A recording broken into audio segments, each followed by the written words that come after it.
I don't know about you, but personally, I want to live to be 100. After that, I can tap out. It is what it is. But up until then, I have to navigate life, be careful, make the right decisions, and only hope that I can make it anywhere near that age. Time waits on no one, and anything can happen to derail me off the path to my goal. So I must move correctly and hope for the best. As a public speaker, anything can throw your train of thought off, and I mean literally anything, big or small. So you must prepare correctly and hope for the best. But that doesn't mean you shouldn't expect the worst to happen.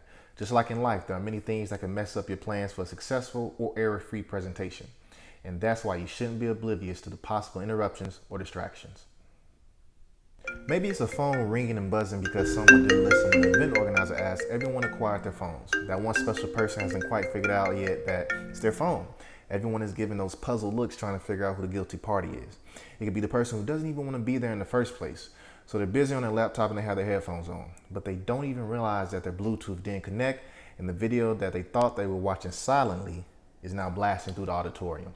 What about the person who, at no fault of their own, may have a child or toddler that was once asleep but is now up and a little cranky? The parent is doing their best to exit quietly, but the little one won't leave without being remembered. You see, I can literally run through numerous scenarios that are bound to happen when you're on the stage. And for the most part, it may seem like they're out of your control. Practically anything that you didn't rehearse can throw your thought process off. It's almost like you should assume the best and expect the worst. As horrible as that sounds, it's simply the reality.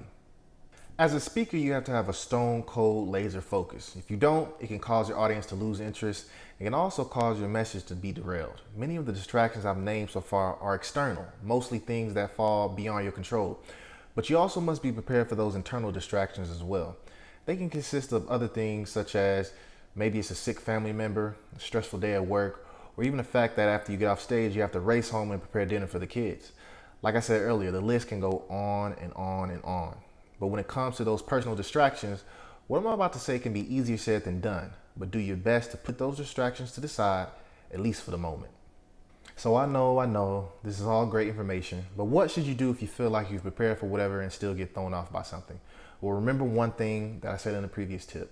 You are human. First of all, realize that it's going to be okay. But next up, you need to realize that distractions are inevitable, and when those do occur, you must do your best to get back on track. In tip number 12, I talked about knowing when is the right time to apologize. Well, if there's a noticeable distraction that throws you off, and the crowd realizes it, then that would be the right occasion in which you should apologize. Also, if the distraction is real big, you can direct everybody's attention to it and talk about it. Maybe even incorporate it right into your talk right there in the moment.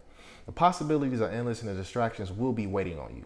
So all I'm really saying is do your best to stay ready. If you found this tip useful, please like it and share it. Comment on it as well and let me know what you think. Until next Monday, my name is Julian Leonard and this tip was brought to you by the J Leonard Group.